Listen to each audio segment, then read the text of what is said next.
kush i pëlqen liderit. Tani, të gjitha partitë janë në këtë ndërtim, to që janë tani. Dhe këto prodhojnë demokraci, këto dhe qeverisë kështu është. Se ne kemi shkatruar mentalitetin.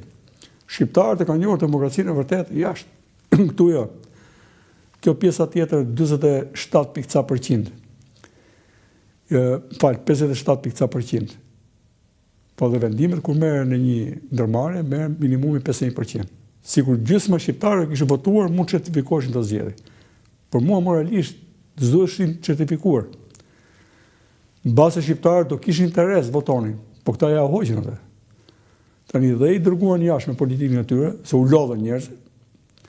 Edhe pastaj e kanë të vështirë këta të sigurojnë me kaq miliardë sa kanë hyrë këtu. Po marr një shembull. Drejtuesi i Kofindustrisë ka thënë, Buxhuku ka thënë jam mbi 100 miliardë euro apo dollar investime para të zeza nga trafiku e tjera palishme në turizëm 1 dhe në real estate 2. Ndërtim 2. Tani, dhe këtu s'pas ka maksimumi që ka 30-40-50 milion dollar apo euro të ngrihet platforma e votimit online. Dhe kemi gati 100 shërbime, 97 poje, shërbime që kemi online sot. Shumë mirë që i kanë bërë. Po pse votimi jo? Edhe shqiptarët e kontrollojnë me telefon direkt. Sa është votimi? Kjo transparent dhe det direkt. Rije përpunohet atje. E qartë. Dhe sot kemi pasaj edhe i komision zgjedhor, se po e hapim nga tema në temë, që nuk ka bërë transparencën, e të folë shumë lidhur me financimet elektorale.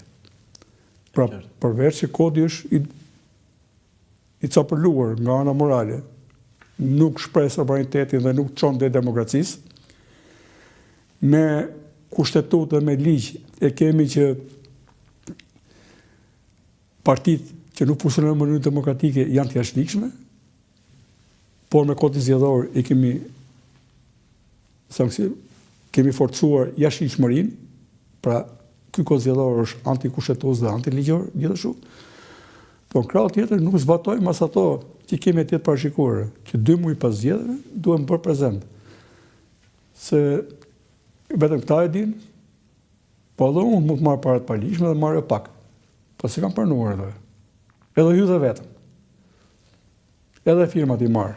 Këta mund të kontrollojnë, këta njerëzit hallexhi këtu, po i marrë nga jashtë firmat shqiptare. Sa do që të mundoheshin këta, ato para që mund t'itën, po ja blente.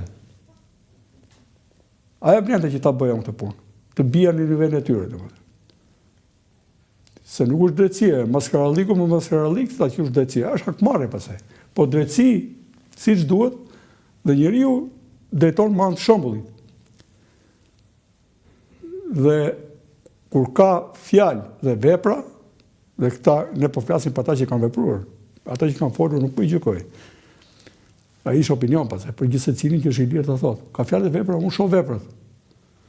Dhe kur veprat nuk përputhen asnjëherë me fjalët, atëherë kjo është një hipokrizi e instaluar, një tallje, e cila meriton pasaj që gjithmonë të përballesh drejt pa dallim. Ky është qëndrimi im pak a shumë, kështu e shoh. E qartë.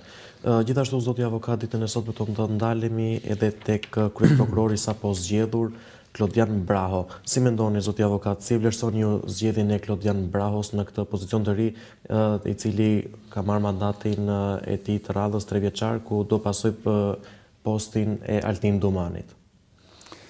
Spari mendoj që edhe pse e kam thënë në mënyrë përsëritur, nuk është e tepër të jap një vlerësim e falënderim publik Altin Dumanit. Pra deri në fund standardi i punës tij ka qenë në ngritje. Pra është një nga rastet e ralla që shohim diçka të tillë. Pse ka ndodhur kjo? Unë e njoh personalisht, kam pas besim tek ai, dhe kjo ka ndodhur se ishte një njeri devotshëm. Profesionist, qytetar dhe besimtar. Pra tek ai kam pas vështirë të përplasen. Pra njeriu e gjeka forcën. Kështu që mendoj që presidenti i tij do vazhdoj, vuri një standard. Uroj që minimumi të jetë në vazhdimsi dhe do ketë vazhdimsi. Pra me sa unë shoh. Dhe zgjedhja e Braos, ata që kanë zgjedhur besojnë ndikuar nga parafrimet që ai ka me personin Dumani. Po. Mendoj që Dumani si prokuror prapë do të jetë krau djathi i tij. Se di shërbej kësa krijese që i bete bëri këto 3 vite, domethënë. Pra, ka një kontribut realisht për të vlerësuar dhe besoj se në këtë kontribut të Dumanit ka pjesë edhe Brao, si prokuror me integritet, me sa thuhet, tani ngele ta shohim. Shpresojmë që nuk do na zhgënjej dhe urojmë të mos na zhgënjej se është për të mirën tonën, për të mirën publike, po dhe për të mirën e tij. Besoj se ka gjithë motivimin e duhur dhe mbështetjen e duhur që të mos na zhgënjej. Gjithashtu ditën e sotme do të ndalemi avokat edhe tek pjesa e avokatit të popullit, të cilin këtë detyrë tashmë e ka marrë Endri Shabani, i cili është zgjedhur me 85 vota. Zoti avokat, a ishte i pritshëm që në këtë postë do të më emëroj Endri Shabani? Nuk ka rëndësi emri personit. Unë mendoj që ka një maskaradë që dhe avokatin e popullit e zgjedhin partitë dhe ka rënë dakord në eshe se nuk ka ligj për t'ia lënë opozitës. Tani, a ishtë përfaqësuesi ligjor i popullit, avokati i popullit. Kja eqin ta quajnë avokati i opozitës. Si mundesh ti tani kë përfaqëson ti? Po të shohësh kodin civil, ke të gjithë pjesën e parë të kodit civil, që bëhet fjalë për përfaqësimin, do ta bësh ti si person. Ose jemi një grup personash, autorizoj një person, i ke këto gjyqjet e pronësisë,